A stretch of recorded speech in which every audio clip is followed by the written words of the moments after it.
E o Tempo Real de hoje começa falando a respeito das reformas políticas, as discussões sobre regras eleitorais para o ano que vem. Para falar a respeito deste assunto, já estamos recebendo a deputada federal Margarete Coelho aqui no nosso Jornal do Piauí. Deputada federal Margarete, boa tarde, obrigado por aceitar nosso convite. Muito boa tarde, Joelson, muito boa tarde, Lídia, boa tarde, Elivaldo, um prazer estar aqui com vocês. Também saudando a Lídia Brito aqui no nosso Jornal do Piauí. Boa tarde, Lídia. Boa tarde, Joelson, deputada, Elivaldo e a todos que nos acompanham. Bom, Elivaldo Barbosa, hoje você conversou com o senador Marcelo Castro, que falou a respeito de algumas questões que estão sendo debatidas quando o assunto é eleições. Se não para as eleições do ano que vem, mas para se pensar no futuro aqui no Brasil. Elivaldo Barbosa. É o Senado Federal que deve receber na próxima semana a proposta que está sendo votada em estágio avançado na Câmara do reforma do Código Eleitoral, mas também se depara com outro tema, da reforma política para as eleições de 2022. E sobre esse aspecto, Joelson, o senador Marcelo Castro lembra 2 pontos que poderão entrar no debate já neste mês de setembro para valer para 22. É o sistema de votação em distritos, porém com lista aberta, e um segundo turno com 3 candidatos. 3 candidatos? Acompanhe. Primeiro, o senador Marcelo Castro defendeu mudança na eleição parlamentar, com distritos nos estados, mas com voto proporcional, como é hoje. A gente manteria a mesma maneira de votar que é hoje, a mesma maneira de eleger, de apurar os votos, tudo igual. Só que ao invés do deputado ser votado no estado inteiro, a circunscrição ser o estado inteiro, como é hoje, os estados seriam divididos em regiões. Por exemplo, São Paulo.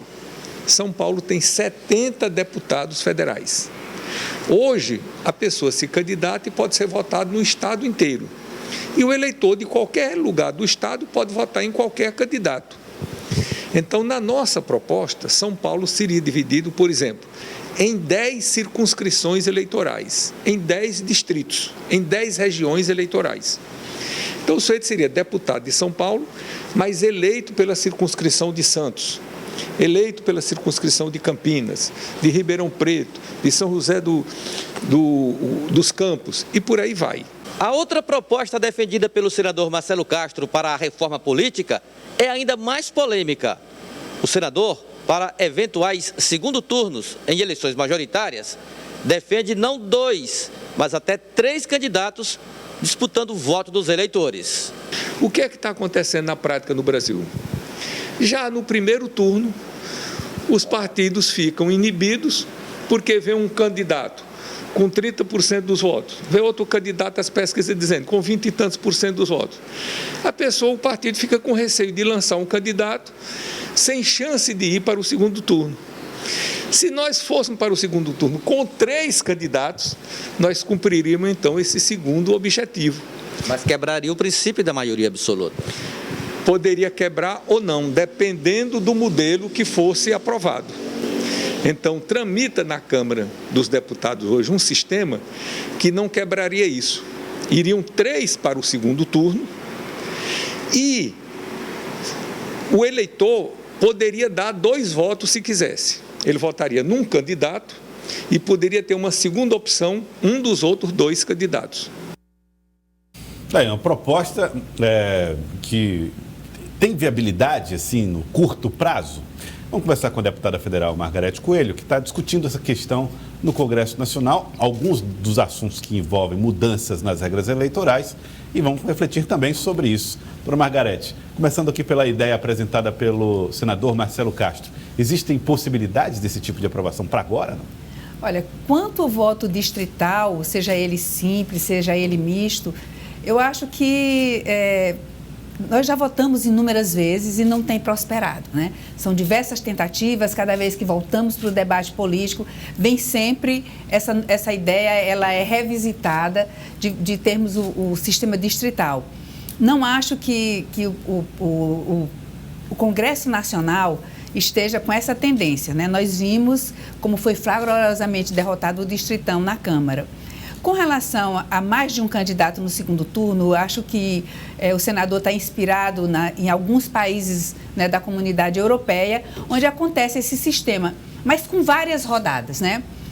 Cada candidato que faça um determinado percentual de votos, ele pode passar para a segunda fase. Mas não é como um segundo turno aqui. Uma espécie de qualificação, um qualify, uma coisa exatamente. Assim. São várias rodadas e eles vão fechando esse cerco até chegar a... Mas o sistema lá não é o sistema majoritário absoluto que nós temos aqui. O sistema majoritário absoluto aqui, eu acho que com mais de 2, 3, 4 candidatos é muito difícil alguém atingir a maioria absoluta, como muito bem lembrou o Elivaldo, né, na pergunta dele. E é fundamental que seja respeitado esse princípio da maioria absoluta? Ou então teremos que mudar todo o nosso sistema na Constituição.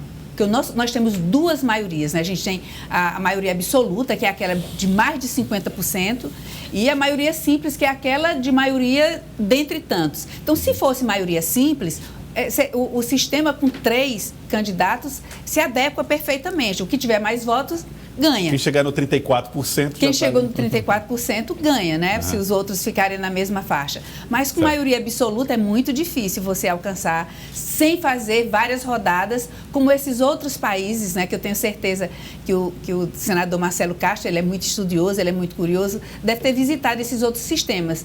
Mas lá vai havendo uma depuração, né? Dos candidatos. Lídia. Agora, deputada, a senhora falou que há muitos anos o Brasil discute essa possibilidade de mudar o sistema proporcional, que é um sistema que tem várias críticas, né? Principalmente a questão da distância do eleitor, do eleito, né? E o eleitor não saber quem está elegendo, mas ele tem sido mantido até hoje no Brasil. O que tem prevalecido é a questão de representação das minorias?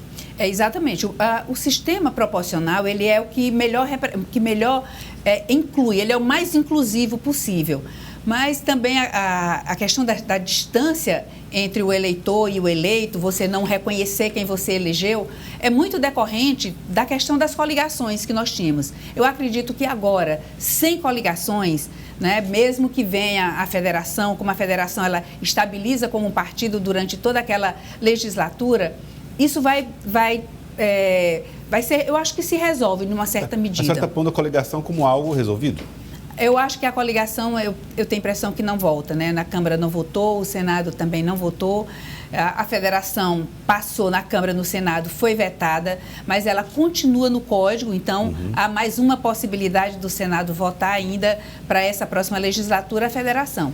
Não sabemos se esse veto que já foi posto, como é que o Congresso vai se comportar a respeito dele, se vai derrubar ou não. E com relação ao Código Eleitoral, que a senhora teve ontem, a senhora é relatora e ontem foi aprovado o texto base. Os destaques que estão sendo apresentados, qual a influência desses destaques na essência da matéria que a senhora relatou?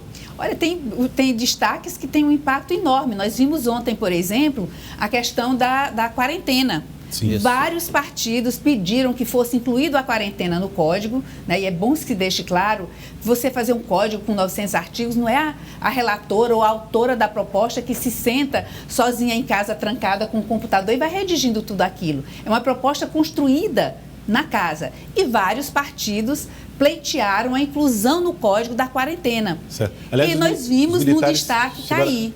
Mas os militares chegaram a criticar a senhora e a comissão porque estariam impondo uma quarentena para militares que querem participar desse processo político. A senhora então esclarece que não foi a senhora quem colocou esse assunto em pauta, é isso? Esse assunto, inclusive, ele continua vivo na Câmara, porque ainda tem vários projetos de leis lá tramitando com esse objetivo. Eu cito pelo menos 2. Um de autoria do deputado Fábio Tradi, que é do PSD, e outro do deputado Beto Pereira, que é do PSDB. E tem mais uns 4 ou 5. O assunto não está encerrado com a votação de ontem. Pelo menos, quer dizer, ainda há projetos de leis tramitando com esse objetivo. E por que a senhora defende a quarentena? Não é que eu defenda, eu realmente não defendi a quarentena. Eu defendo que todos devam ter prazos. Inclusive, votei contra a quarentena. Né? O meu voto pessoal foi contra a quarentena. Mas a fundamentação é de que essa quarentena, ela se dirige àquelas carreiras típicas de Estado, aquelas carreiras que são finalísticas do Estado. Então, essas pessoas, elas têm um poder maior, elas têm um alcance maior, né, um poder coercitivo maior e precisam ser preservadas da política. a fim de que elas próprias sejam garantes da política. Tá. E aí, então, foi esse o objetivo, certo, inclusive, da Constituição, quando tirou, por exemplo, dos militares a filiação partidária. Só para a gente deixar claro, deputada Margarete, quando a senhora está tratando da quarentena, nós estamos falando de um período em que essas pessoas devem ficar longe da política ou longe das suas carreiras? Como é que é? É um período longe das suas carreiras, é um período de desincompatibilização, né? Como hoje nós temos, por exemplo, um servidor público que precisa se afastar da sua carreira 3 meses. Certo. Alguém que esteja em um cargo de confiança, um cargo de primeiro escalão, que precisa se licenciar com 6 meses. Né? É um período sabático, né, em que aquela pessoa fica afastada das suas funções, que supostamente poderiam ser utilizadas para a formação de um capital político, e essas carreiras, elas não teriam essa aptidão.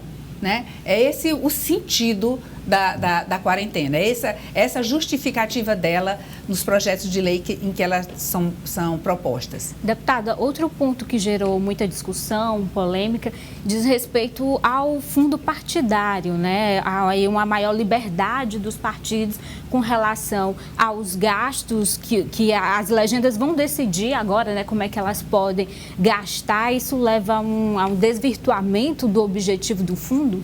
Não, hoje as legendas já podem gastar dentro daquilo que seja de interesse da agremiação partidária. Isso já está na lei.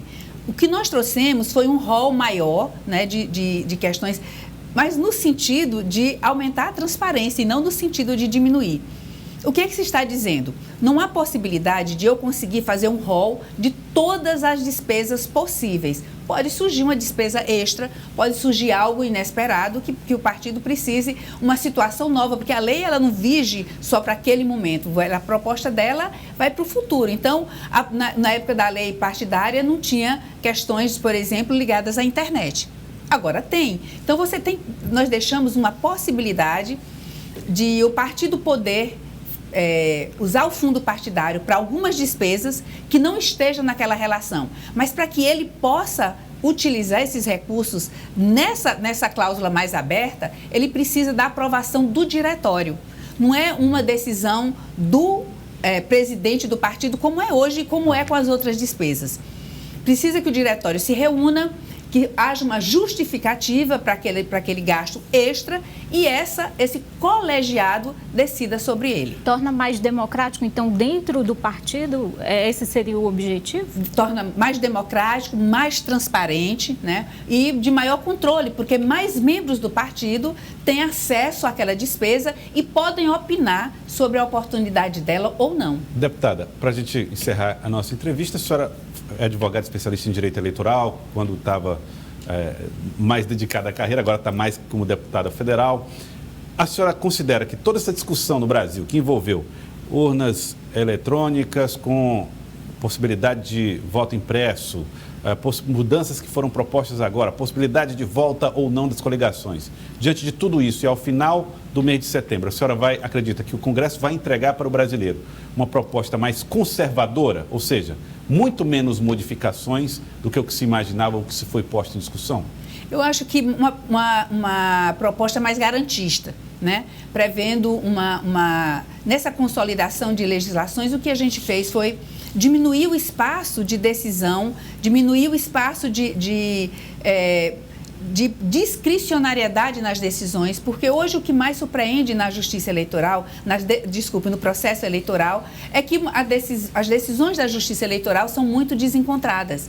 O Tribunal do Piauí decide de um jeito, o Tribunal do Maranhão de outro, o TSE pacifica a jurisprudência, mas ele próprio não se prende à própria jurisprudência, ele mesmo há viradas consecutivas de jurisprudência dentro do mesmo pleito. O que nós tentamos foi estabilizar, dar uma estabilidade maior, um desenho mais conservador, sim, de cada um dos crimes eleitorais, das ações eleitorais. Foi um foco muito grande desse código, foi na parte do processo eleitoral em si, de ter as regras claras, as ações típicas, as consequências dessas ações, qual é a penalidade, qual é a sanção, deixar tudo muito bem desenhado, a fim de que não precise a justiça eleitoral estar regulamentando porque o legislador não fez. Então, nós quisemos o que nós quisemos foi deixar esse desenho bem feito, a fim de que a própria Justiça Eleitoral possa estabilizar sua jurisprudência. Eu quero agradecer a senhora, deputada. Muito obrigado pela participação aqui no Jornal do Piauí de hoje. Obrigado. Nós é que agradecemos.